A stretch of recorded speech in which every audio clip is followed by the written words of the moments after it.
अस्सलाम वालेकुम students, this is ज़मान ला। आप देख रहे हैं ज़मान एकेडमी।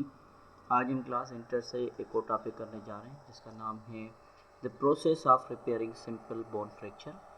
तो इससे पहले हमने जो है बोन फ्रैक्चर के जो है टाइप्स पढ़ी थी। तो आज का हमारा जो टॉपिक है बेसिकली वो है the process of repairing simple bone fracture.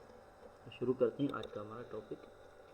हमारा जो रिपेयर जो होती है बोन जो होती है सिंपल कब होती है? जब फ्रैक्चर हो जाए, जो हमारी ब्रोकन बोन हो जाए। जिसके कुछ स्टेजेस हैं वो ये हैं। सबसे पहली वाली स्टेज जो है जिसको कहा जाता है हेमाटोमा स्टेज।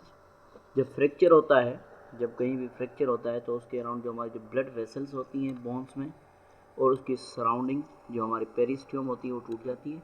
ठीक है, उसके साथ साथ हमारा जो ब्लड होता है वो स्किप हो जाता है और जमा हो जाता है सराउंडिंग हमारी जो बोन जहाँ पे फ्रैक्चर हुई वहाँ पे, और एक क्लोट बनाता है। इस क्लोट को हम कहते हैं हेमाटोमा। हमारा इम्यून सिस्टम एक्टिवेट होता है और इंड्यूस करता है उसके ऊपर स्वेलिंग।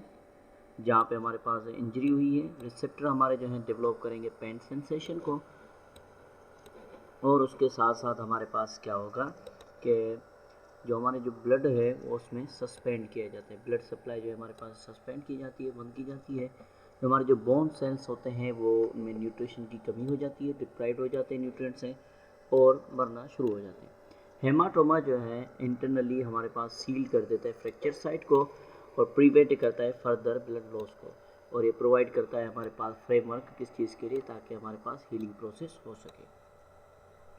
जो दूसरी स्टेज है, इस दूसरी स्टेज में क्या होता है, हमारे पास फिब्रोकार्टिलेजिनस कैलस बनता है। फिब्रोकार्टिलेज कैलस के अंदर कब बनता है? जब हमारे पास जो है विद इन अ वीक्स, कुछ हफ्तों में जो है न्यू ब्लड वेसल्स और हमारे पास न्यूमरस ऑस्टियोब्लास्ट सेल्स बनते हैं। कहाँ पे डेवलप होते हैं? हमारी पेरिस्टियम पे, और ये इंटर होते हैं हमारे कहाँ पे? हेमाटोमा में। ऑस्टियोब्लास्ट क्या करते हैं?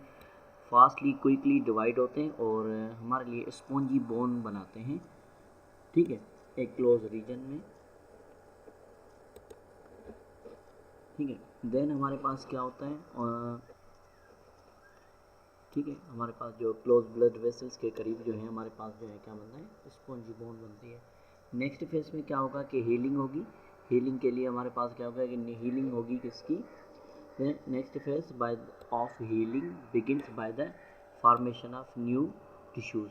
हमारे पास न्यू टिश्यूज़ बनेंगे। ठीक है, जिसको कहा जाता है ग्रेन्युलेशन टिश्यूज़। ये टिश्यूज़ हमारे पास, इनके पास क्या होता है कि इनके पास न्यू ब्लड वेसल्स होती हैं और कम्प्लेक्स फाइब्रोब्लास्ट होता है। उसके साथ साथ इनके पास क्या होती है? वेस्कुलर एंडोथेलियल सेल्स होते हैं और मैक्रोफेजेस होते हैं, मैट्रिक्स से जो कोलेजन का होता है, और उनके पास फाइब्रिन भी होते हैं। ये सारे हमारे पास ऐड होते हैं, ऐड किए जाते हैं और एक बनाते हैं, एक मेश वर्क बनाते हैं जिसको कहा जाता है फाइब्रो कार्टिलेज कैलस। कहाँ पे बनता है? हमारी जो एंड होती है जो फ्रैक्चर बोन की, वहाँ पे। देन हमारे पास जो डेड सेल्स होते हैं उनको फेगोसाइटोसाइज्ड किया जाता है हमारे मैक्रोफेजेस के थ्रू। ठीक है, और ऑस्टियोब्लास्ट हमारे डेवलप होते हैं स्पॉन्जी बोन में और हमारे लिए फाइब्रोब्लास्ट सेल्स बनाते हैं।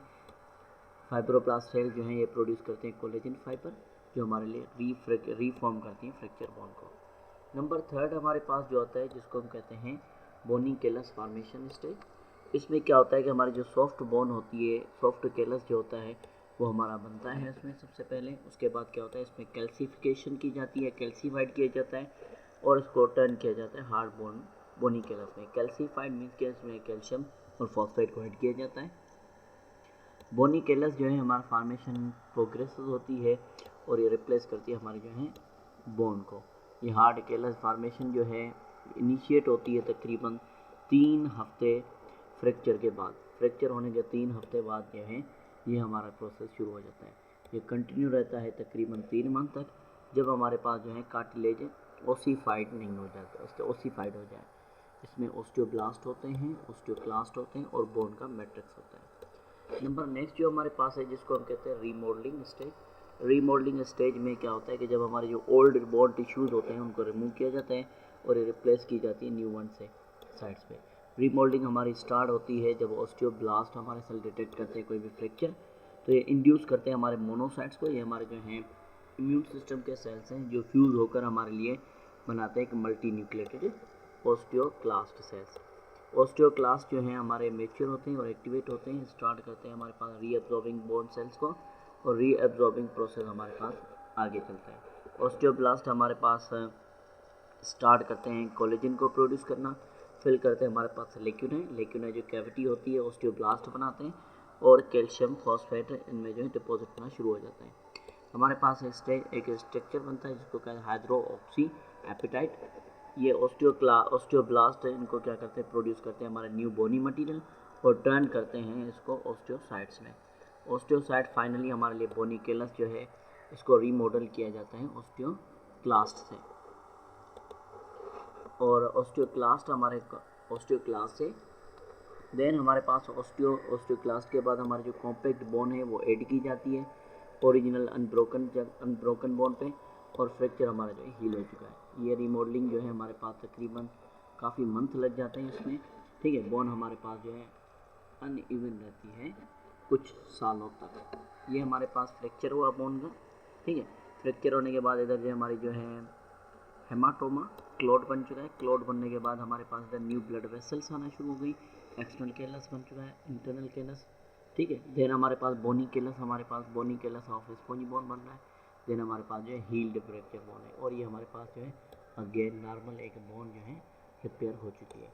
इस पूरे प्रोसेस को क्या कहा जाता है, इस पूरे प्रोसेस को कहा जाता है रीमॉडलिंग, ठीक है। या हम कह सकते हैं कि इसको जो है repairing of simple bone fracture. तो इंशाल्लाह मिलते हैं नेक्स्ट टॉपिक में।